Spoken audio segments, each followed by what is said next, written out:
Bonjour Denis, Bonjour Amand, j'espère que tu vas bien. Comment est-ce que tu par vas? la grâce de Dieu. Très bien par la grâce de Dieu. Et toi? Ça va très bien par la grâce de Dieu. L'Éternel fait grâce. Amen, amen, amen, amen. Amen, amen. Alors, qu'est-ce que nous avons aujourd'hui au menu, Denis? Alors aujourd'hui, nous avons une autre critique, disons deux critiques, deux personnes qui vont faire des critiques en ce qui concerne l'alimentation. Parce qu'ils disent, bon, les adventistes disent de pouvoir s'alimenter d'une certaine façon, mais selon eux, c'est une façon qui n'est pas biblique. Donc c'est la raison, c'est la question ou la critique à laquelle on va essayer de répondre par la grâce de Dieu. Amen, amen. Je te propose de faire une courte prière et on va commencer. Prions. Mhm. Mhm. Éternel Dieu, notre Père, nous voulons te bénir encore une fois, plus pour cette grâce que tu nous donnes d'être présent aujourd'hui pour étudier ta parole. Sois avec nous, conduis-nous durant cette étude. C'est en Christ que nous t'avons prié. Amen. Amen. Amen. Donc, on va aller directement dans la critique. Déjà, la première critique, nous allons voir ce que... Combattait très sévèrement les esprits judaïsants, et c'est ce qu'on va retrouver aussi chez les adventistes de manière très très subtile. Vous voyez, il faut garder le sabbat, il faut pas manger de porc, et ainsi de suite. Alors qu'en réalité, Jésus il va déclarer toute nourriture pure, et qu'on n'est plus sous la loi de Moïse en Jésus-Christ, on est sous la loi de Christ.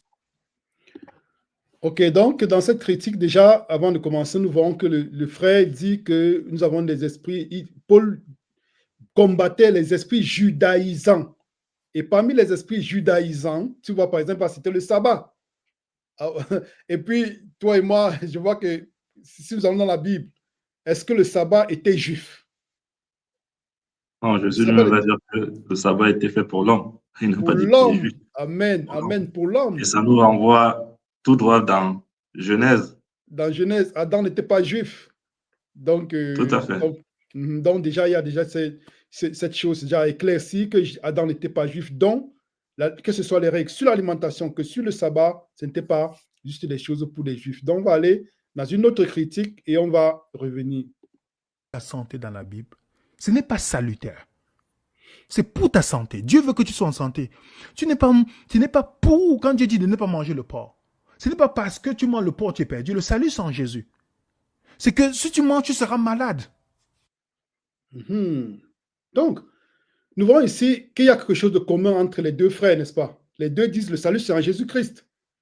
Et il dit que Dieu, quand il a donné les règles sur la santé, c'est juste pour notre santé. C'est bien que ce soit pour notre santé. Mais nous allons remarquer que plusieurs fois dans la parole de Dieu même, quand Jésus-Christ faisait des miracles, il faisait des miracles qui étaient physiques, qui étaient matériels, mais il avait toujours une leçon spirituelle qui venait avec. Par exemple, dans Jean chapitre 6, nous allons remarquer que Jésus-Christ transforme, il va multiplier les pains. Mais après, qu'est-ce qu'il va parler? Il va parler de sa chair et de son sang, qui ne boit qui ne mange de sa chair et de boit de son sang, n'aura pas la vie en lui. Donc, chaque fois que Jésus-Christ fait des miracles, matériels et physiques, il y avait toujours une leçon spirituelle. Parce qu'à la fin, il y a des gens qui suivent des règles sur la santé, plus que les adventistes. Mais ils vivent plus longtemps même que les adventistes. Il y a des bouddhistes, il y a des gens qui sont qui font du yoga, il y a des gens qui sont dans des... Il y a beaucoup de courants philosophiques, mais ils vivent plus que les adventistes. Donc, est-ce que Dieu a quelque chose en plus? Oui, vas-y, frère.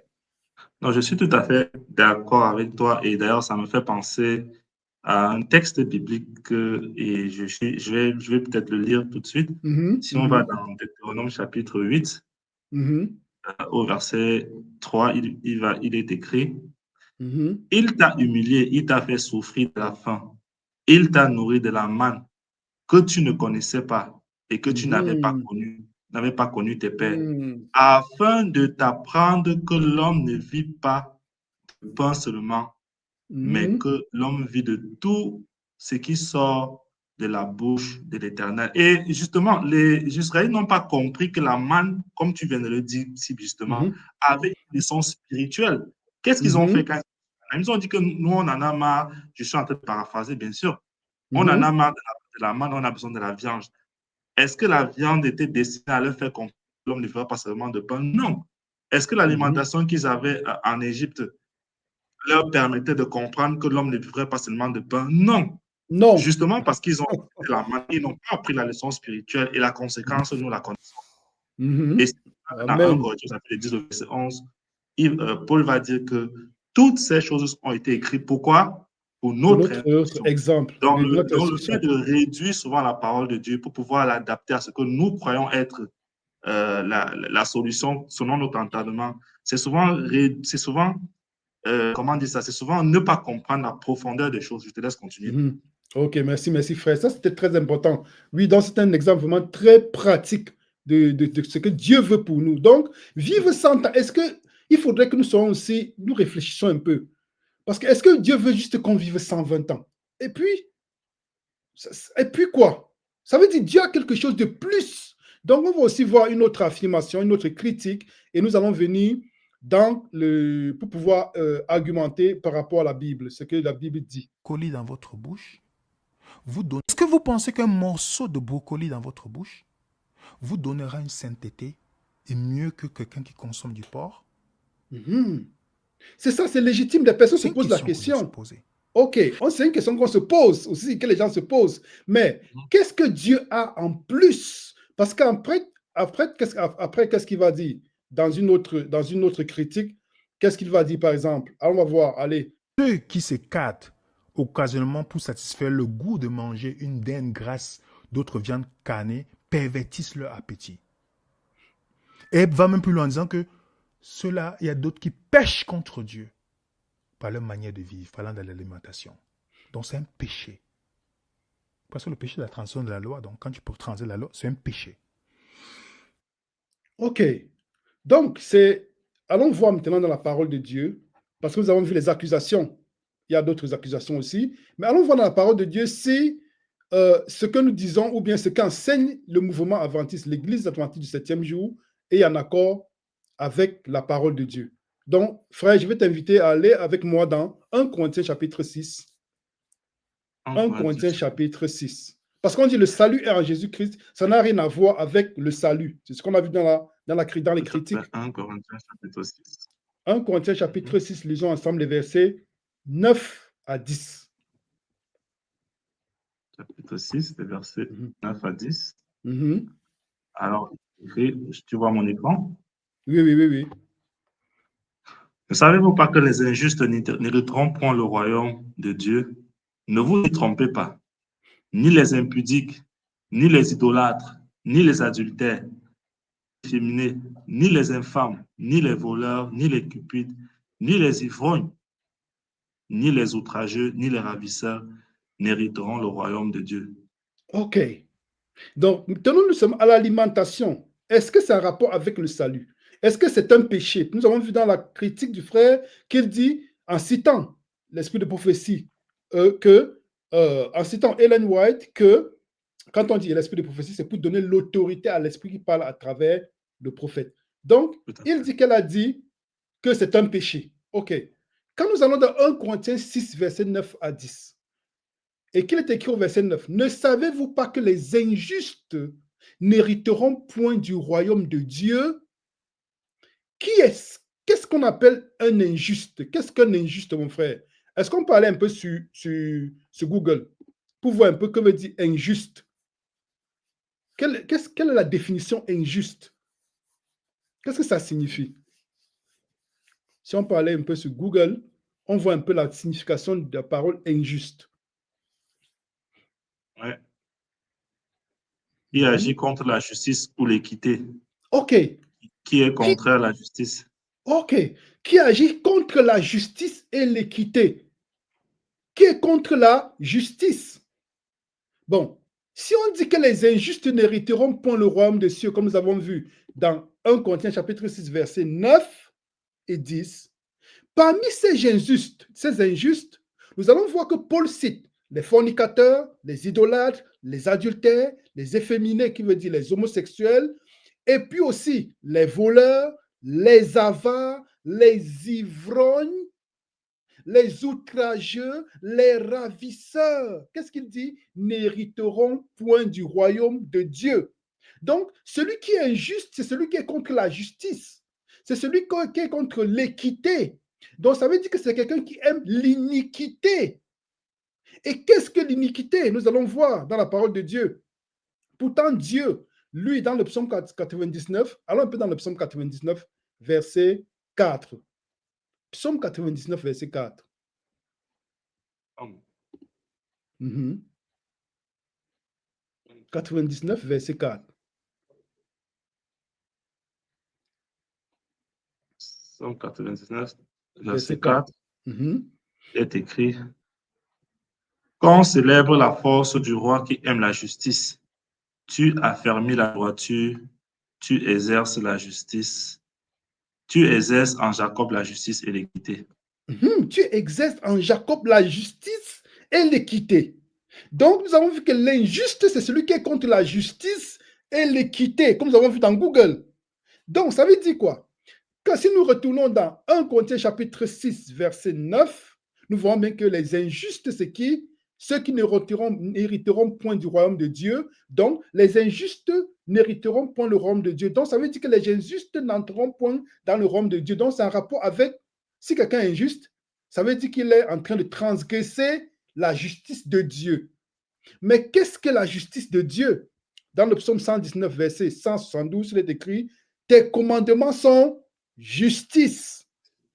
Donc, si les commandements de Dieu sont justice, et que l'injuste, parmi les injustes, nous voyons les avares, les ravisseurs, c'est ceux qui volent, n'est-ce pas? Les outrageux, les adultères, c'est ceux qui transgressent les commandements de Dieu, les fornicateurs, les idolâtres.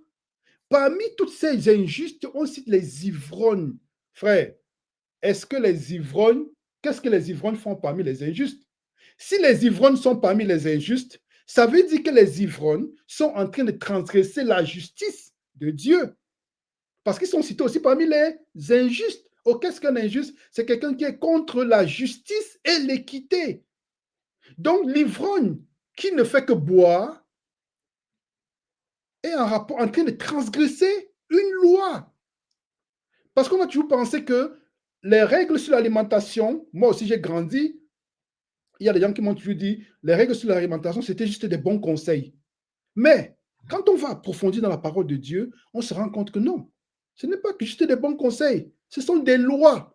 Parce que le même Dieu qui a établi les lois physiques, les lois morales, est le même qui a établi les lois d'hygiène. C'est le même qui a établi les lois sur la santé. Ça veut dire que quand je transgresse une loi, je dois payer les conséquences de la transgression de la loi. Donc, quand on voit bien que quand on dit qu'il est injuste, on appelle un injuste, un ivrogne, c'est un injuste, il n'héritera point le royaume de Dieu. Question, pourquoi est-ce que l'ivrogne devrait ne pas entrer dans le royaume de Dieu s'il n'y a pas de relation entre le bois et le royaume de Dieu? Parce que les gens disent, on a vu dans les accusations, non, le salut c'est en Christ. Mais là, c'est Christ qui parle là, à travers le serviteur Paul. Et nous savons bien qu'aucune prophétie n'a été donnée, n'a été dite. Aucun homme n'a parlé de soi-même, mais il a parlé animé de l'Esprit de Christ en lui. Donc, c'est Jésus-Christ qui parle à travers Paul. Donc, nous voyons bien que le royaume de Dieu, être ivrogne, le bois est bien en rapport avec le salut. Allons voir un peu dans 1 Corinthiens chapitre 10. Allons un peu dans 1 Corinthiens chapitre 10. Oui, 1 Corinthiens chapitre 10, lisons les versets 7 et 8. 1 Corinthiens chapitre 10, versets 7 et 8. Oui, oui. Il est écrit: ne devenez point idolâtres comme quelques-uns, selon qu'il est écrit, le peuple s'assit pour manger et pour boire, puis ils se levèrent pour se divertir. Ne nous livrons point à l'impudicité, comme quelques-uns d'eux s'y livraient, de sorte qu'il en tomba 23 000 en un seul jour. Ok. Paul ici est en train de parler de l'exemple du peuple d'Israël dans le désert quand ils ont adoré le veau d'or. Et nous savons bien qu'ils se sont assis pour manger et boire. Quelle est la relation entre le manger et le boire et le fait qu'ils n'entreront pas dans le royaume des cieux? C'est ce qu'on pourrait bien se poser comme question. Parce que les gens disent le salut en Christ. Quelqu'un pourrait dire à Dieu, mais pourquoi est-ce que tu cites manger et boire? Ils sont levés pour danser. Quel est le rapport? Parce que ceci, le manger et le boire, ce n'est pas ça qui nous donne le salut, parce que le salut, c'est en Jésus-Christ. Nous sommes sauvés par la foi, par le moyen de la grâce. Cela ne vient pas de nous, mais c'est le don de Dieu. Éphésiens 2, verset 8. Mais, nous ne sommes pas sauvés parce que nous mangeons, non. Mais ce que nous mangeons peut fait à ce que je sois disqualifié et que je ne permette pas à l'Esprit Saint d'agir de façon puissante et de façon puissante et efficace sur mon lobe frontal. Parce que le lobe frontal, c'est le lobe avec lequel nous communiquons avec Dieu. Donc Dieu sait, vu que l'homme est fait, il a dans son cerveau, il a le lobe frontal et le lobe limbique. Le lobe frontal est le siège des pensées et des décisions. Le lobe limbique, c'est le siège des émotions.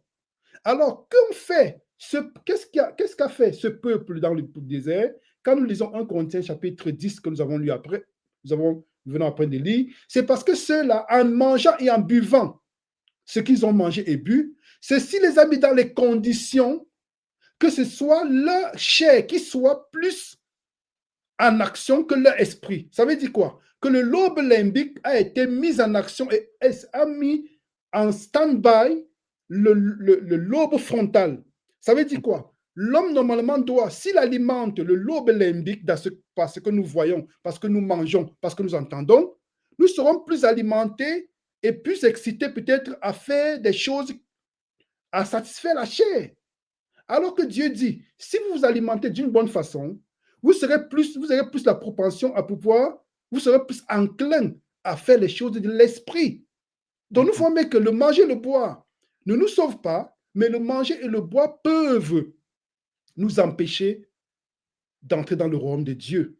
C'est la raison pour laquelle, quand ils ont mangé, ils ont bu, qu'est-ce qu'ils ont fait? Ils ont forniqué, ils ont vécu l'impudicité parce qu'ils étaient animés, leur chair était beaucoup plus animée que par ce qu'ils ont mangé que l'esprit. Donc nous voyons bien la relation entre le manger et le boire. Et puis, entre le manger, le boire et le salut. Allons un peu dans Lévitique, frère.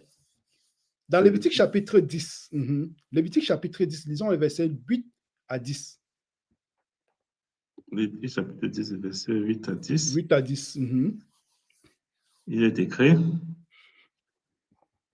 L'Éternel parla à Aaron et dit: Tu ne boiras ni vin, ni boisson enivrante, toi et tes fils avec toi, lorsque vous entrez dans la tente d'assignation, de peur que vous ne mouriez.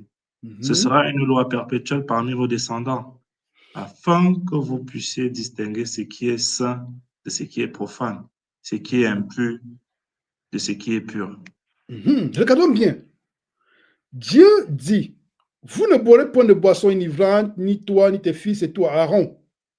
Ben maintenant, voyons le motif pour lequel Dieu le dit. Et voyons bien que c'est un rapport avec notre salut. Parce que les fils d'Aaron, Nadab et Abihu, ont été fulminés. Juste, bon, quelqu'un pourrait dire à Dieu, pourquoi tu l'as fait? Le plus souvent, ils vont répondre, parce qu'ils étaient sous l'ancienne alliance. Ça veut dire quoi sous l'ancienne alliance? Il faut aussi comprendre que veut dire ancienne et nouvelle alliance. Abraham était dans l'Ancien Testament, mais dans Galates chapitre 4, il est bien écrit qu'il a eu 2 fils, Ismaël et Isaac. Et les 2 représentent 2 types d'alliances. Celui qui est né selon la chair et celui qui est né selon l'esprit. Mais ils sont tous les 2 dans l'Ancien Testament. Dans l'Ancien Testament, la question d'alliance n'est pas en rapport avec le temps et l'espace. C'est une condition de cœur, condition spirituelle. Donc, qui est né selon la chair est sous l'ancienne alliance. Qui est né selon l'esprit est sous la nouvelle alliance. Donc, le commandement que Dieu donne dans Lévitique chapitre 10 que nous avons lu ensemble, il dit bien, lis encore le verset 10, frère. Verset 10. Afin que vous puissiez distinguer ce qui est saint de ce qui est profane, ce qui est impur de ce qui est pur. Ok. Est-ce que ça a rapport avec le salut? Oui. Dieu dit bien, éloignez-vous de ce qui est impur afin que je puisse vous accueillir. Donc il dit, le manger et le boire, être ivrogne, vont omnibuler notre lobe frontal, parce que là, la science nous aide à comprendre pourquoi Dieu le dit, ça omnibule le lobe frontal et ça fait à ce que la personne, nous ne puissions plus être en mesure de distinguer le saint du profane, le pur de l'impur. C'est clair, et vous voyez que ça a un rapport avec, ça a une conséquence sur notre salut. On n'est pas sauvé parce que nous mangeons ou ce que nous buvons, mais ce que nous buvons ou mangeons peut contribuer à notre perte. Donc, nous allons voir encore, pour aller vers la conclusion avec le temps qui nous est imparti, une autre accusation Si ce message est salutaire, pourquoi Jésus ne l'a pas enseigné? Pourquoi Jésus n'a pas dit explicitement dans Matthieu 24, parlant de la fin de temps?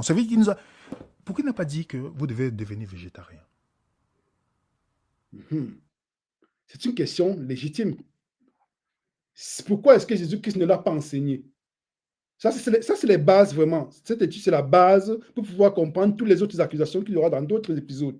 Donc, il dit pourquoi est-ce que Jésus-Christ ne l'a pas enseigné? Si vraiment c'était en rapport avec notre salut, il aurait parlé de ça dans Matthieu chapitre 24. Ok. Matthieu chapitre 24 parle de quoi, frère? Des événements de la fin. Voilà, des événements de la fin des temps. Quel est le chapitre qui est en rapport avec Matthieu chapitre 24? Luc chapitre 21 et Marc chapitre 13. Donc, ça veut dire quoi? Si je veux comprendre bien la pensée de Dieu, de Jésus-Christ, de Matthieu chapitre 24, je vais aussi lire Luc chapitre 21 et Marc chapitre 13. Donc, allons dans Luc chapitre 21 pour voir si Jésus-Christ met en relation l'alimentation et le salut. Allons ensemble dans Luc chapitre 21, verset 34. 33 à 34. Verset 31 à 34. Verset 36, 33. Le ciel et la terre passeront, mais mes paroles ne passeront point. Prenez garde à vous-même de crainte que vos cœurs ne s'apaisantissent par les excès du manger et du boire et par les soucis de la vie, et que ce jour ne vienne sur vous à l'improviste. Ok. Nous voyons bien que Luc chapitre 21 est en rapport avec Matthieu chapitre 24. Le frère dit, ok, Jésus-Christ, c'était en rapport avec la fin des temps, il en aurait parlé dans Matthieu chapitre 24. Mais Luc chapitre 21 est en rapport avec Matthieu chapitre 24. Donc, nous allons maintenant dans Luc chapitre 21, nous nous rendons compte que Dieu dit, Jésus-Christ dit, il dit, ne prenez bien garde de peur que vos cœurs ne s'apaisantissent. Qu'est-ce que le cœur? Parce que dans Jérémie, on ne va pas lire le verset. Dans Jérémie, chapitre 31, verset 33, Dieu dit, j'écrirai ma loi dans leur cœur. Et le cœur n'est pas en relation avec le muscle, notre muscle qui pompe du sang, mais c'est en rapport avec notre lobe frontal. Nous revenons toujours sur le lobe frontal. C'est parce que c'est ici que nous avons, c'est le siège des pensées, des décisions que nous prenons. C'est ici, c'est avec ce lobe frontal que nous communiquons avec Dieu. Il dit bien, en rapport avec la fin des temps. Rappelons-nous dans Matthieu chapitre 24, verset 4, Jésus-Christ dit, les disciples posent la question à Jésus, dis-nous quand arriveront ces choses, quand seront les signes de ta venue et la fin du monde. Donc Jésus-Christ est en train de donner les recommandations pour la fin du monde. Pas en l'an 70. Que la fin du monde, ce n'est pas en l'an 70. Comme nous avons vu dernièrement, ce n'est pas en l'an 70. Donc, il dit, et pour la fin du monde. Donc, voilà que c'est très important. Jésus-Christ dit, prenez garde que vos cœurs, dont le lobe frontal, ne s'apesantissent à cause de la gourmandise, de l'ivrognerie. Ok. Gourmandise et ivrognerie ne sont-ils pas en relation avec le manger et le boire? Vraiment que si. Bien sûr. Mais comment est-ce que notre cœur, qui est le lobe frontal, peut être appesanti à cause du manger et du boire? Nous voyons bien pourquoi est-ce que dans 1 Corinthiens chapitre 10, quand nous avons lu, nous avons vu que ceux qui étaient dans le désert, après avoir mangé et bu, sont levés, ils ont dansé, ils ont adoré le veau d'or.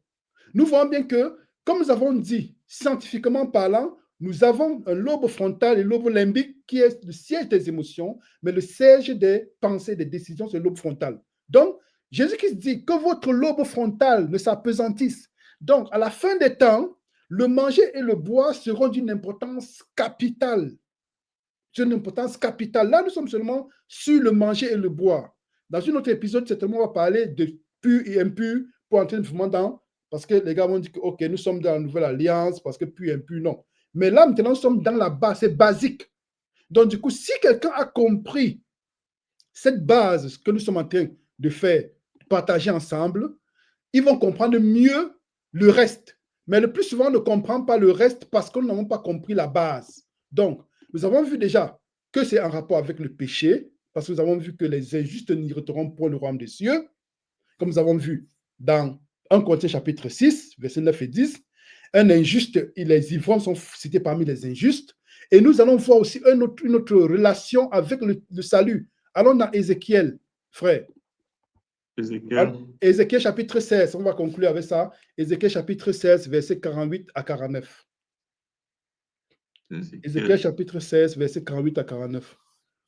48 à 49, Mhm. est écrit: Je suis vivant, dit le Seigneur l'Éternel. Sodome, ta sœur, et ses filles n'ont pas fait ce que vous avez fait, toi et Mhm. tes filles.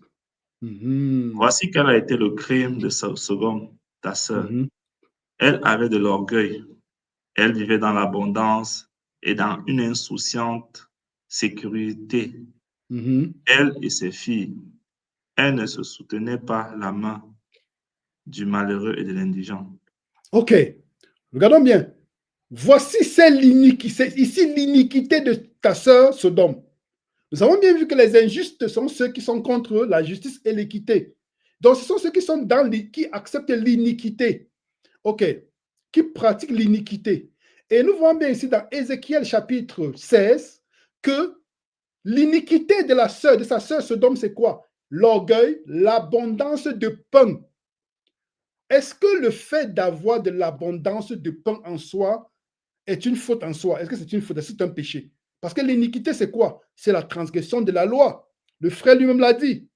Quand il a cité Ellen White, qu'elle a dit que c'est un péché. Donc, c'est la transgression de la loi. Or, nous voyons bien que dans 1 Corinthiens chapitre 6, verset 9 à 10, on dit bien, les injustes, ce sont ceux qui aiment l'iniquité. Donc, parmi eux, les ivrognes, nous avons vu que c'est clair que c'est un péché. Et maintenant, là, dans Ézéchiel chapitre 16, nous voyons bien que l'iniquité de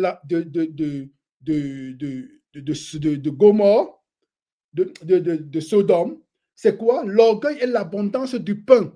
L'abondance du pain en soi n'est pas une faute. Non. Mais c'est la gloutonnerie, c'est la gourmandise dont nous avons parlé dans Luc chapitre 21 qui est en rapport avec la fin des temps. Donc, est-ce que l'alimentation est en rapport avec le salut?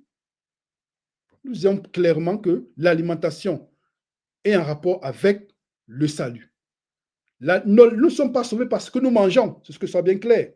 Mais ce que nous mangeons contribuera à notre perte ou contribuera pour notre salut afin que nous puissions marcher selon l'esprit et non selon la chair, ou ça contribuera à notre perte. Donc, je pense que ça a été, j'espère que j'ai été assez clair parce qu'avec le temps, vas-y frère.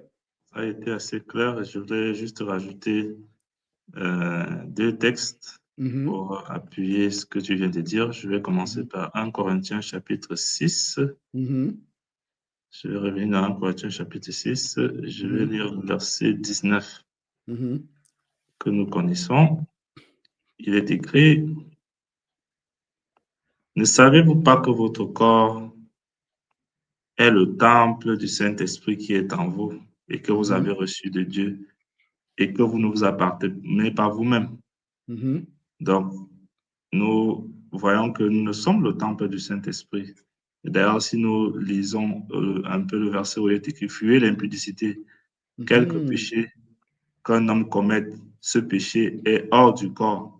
Mais celui qui se livre à l'impudicité pêche contre son propre corps. Et il va conclure en disant que vous êtes le temple du Saint-Esprit. Et si nous sommes le temple du Saint-Esprit, et il va rajouter que celui qui détruit par le corps du Dieu. Oui, c'est bien spécifié, moi aussi, dans 1 Corinthiens 3, verset 17. 17, vas-y, frère. Pour les questions de temps, on va pas le dire, mais Dieu détruira ceux qui détruisent leur corps. Je suis en train de paraphraser. Et si nous allons maintenant dans Jacques chapitre 4, voyons ce que Jacques va nous dire. Jacques chapitre 4, si nous lisons le verset 17, il va nous dire une chose qui est intéressante. Il va dire que, verset 16, mais maintenant vous vous glorifiez dans vos pensées orgueilleuses. C'est une chose que de se glorifier de la sorte. Celui donc qui sait faire ce qui est bien et qui ne le fait pas connaît un péché. Celui qui sait faire ce qui est bien, c'est-à-dire prendre soin de son corps. Et c'est pour ça qu'on fait la différence. Là, on fait bien la différence parce que le raccourci consistera à dire, OK, est-ce que tous ceux qui ne mangent pas le procurer ne seront pas sauvés? Non. Il y a une question aussi de connaissance. Nous avons déjà parlé dans d'autres émissions. Si nous, on sait ce qui est bien, nous savons ce qui est bien pour notre corps et nous savons que notre corps, c'est le temple du Saint-Esprit et que nous ne le faisons pas, d'après ce que nous lisons dans Galates chapitre 4, le verset 17, il nous dit que si nous ne le faisons pas, eh bien, nous commettons un péché. Si nous savons que telle chose que nous faisons, n'est-ce pas, va améliorer notre santé, prenons même ces termes, va améliorer notre santé, et que nous ne le faisons pas, soi-disant parce que le salut en Christ, il y a un problème. Et que nous sommes en train de détruire le corps que Dieu nous a donné. Et d'après ce que nous voyons dans Galates chapitre 4, si nous savons faire ce qui est bien, nous ne le faisons pas, eh bien, il y a un problème. Ouais, il y a vraiment un problème parce que tu sais que c'est bien, mais tu ne le fais pas. Du point de vue de l'éthique même. Là, c'est clair. Avec avec Jacques, là, c'est clair. Évidemment, tout le monde n'est pas encore, comment dire ça, n'a pas encore la maturité pour pouvoir avoir, je vais dire, une alimentation saine telle que ça devrait être. Je pense que tous nous sommes dans la dynamique de dans nous le cheminement. dans le cheminement de nous améliorer. Mais si nous décidons volontairement que le salut n'a rien à voir avec cela, alors nous faisons ce que nous pouvons manger, ce que nous voulons. Tout est sanctifié par la prière, comme on entend certains dire Jésus a tout sanctifié, alors que nous savons clairement que ces choses ne sont pas, dans un premier temps, bien pour nous. Et deuxièmement, Dieu le dit dans sa parole également que nous devons prendre soin du corps que Dieu nous a donné. Si nous ne le faisons pas, qu'est-ce que nous attendons? C'est une question que nous attendons? C'est une question que nous devons nous poser. Et lorsque nous tomberons malades, est-ce que nous aurons venu présenter à Dieu le sujet de prière en disant que Dieu soit nous, sachant que nous avons volontairement transgressé, voilà, n'est-ce pas, les principes de santé que Dieu nous a donnés? C'est une réflexion que je pense que chacun, lorsqu'il écoutera ce message, pourrait avoir avec lui et tirer des conclusions. C'est bien facile de dire que nous ne sommes pas sauvés par ce que nous mangeons, parce que nous buvons, ce qui est par ailleurs vrai. Par contre, ne pas écouter les claires recommandations que nous voyons dans la Bible et même que la science nous révèle. Oui, comme la science, oui, c'est ça même. Parce que nous n'avons pas eu le temps, mais on pourrait s'attarder sur des articles scientifiques qui prouvent effectivement qu'il y a bien un rapport, par exemple, entre la violence, je vais prendre que ce cas-là, entre la violence et ce que nous mangeons, par exemple. Oui, on reviendra là-dessus même, frère. Oui, oui. Ça sera une autre accusation. Oui, entre la violence et ce que nous mangeons. On voit bien que le fait que certains prisonniers, il y a une étude qui me vient en tête, on a démontré, je chercherai l'étude, s'il le faut pour la prochaine fois, on a démontré que manger, si on donnait une certaine alimentation aux prisonniers, on se rendait compte qu'ils avaient un certain comportement. Et si on changeait, on leur donnait une alimentation un peu plus équilibrée, on voyait qu'il y avait une baisse de la violence. Alors, est-ce qu'on ne voit pas qu'il y a une corrélation entre les deux? Et s'il y a une corrélation entre les deux, comment pourrons-nous, nous qui estimons être un peu plus saints, soyez saints comme votre Père Céleste est saint, nous a dit notre Seigneur Jésus-Christ. Comment voulons-nous être saints si nous consommons n'importe quoi et nous estimons que alors nous allons entrer dans cette sainteté-là, sachant que ça a un effet sur notre cerveau et sur notre comportement. Ça, c'est problématique. Donc, c'est problématique. En tout cas, on va s'arrêter là. Merci encore pour votre écoute. Oui, comme tu as dit, et comme tu as dit là toujours, il faut que les gens n'oublient pas aussi, c'est quelque chose, nous sommes dans un cheminement, et puis le message que Dieu nous donne, c'est le message de la justification par la foi qui nous libère. Parce que Dieu peut faire en nous ce que nous sommes incapables de faire nous-mêmes. Nous ne sommes pas dans une posture ou dans un mécanisme où on demande aux gens, OK, si tu ne fais pas ça, tu seras... On présente juste les faits, et maintenant chacun de façon individuelle, dans sa relation personnelle avec Dieu, dit, OK, j'ai vu ce que les frères ont présenté, c'est clair, c'est biblique. Donc du coup, je ne réussis pas à le faire moi-même, mais Père, aide-moi et donne-moi ton Esprit Saint, afin que je puisse par ta puissance être obéissant à tes... Et c'est vraiment très pertinent. Et il faut faire une parenthèse pour préciser une chose, c'est que parce qu'il a posé la question, pourquoi est-ce que Dieu n'a pas directement dit qu'il faut être végétalien? Encore une fois, c'est un non-sens, c'est un hors-sujet. Le sujet, ce n'est pas d'être végétalien ou pas.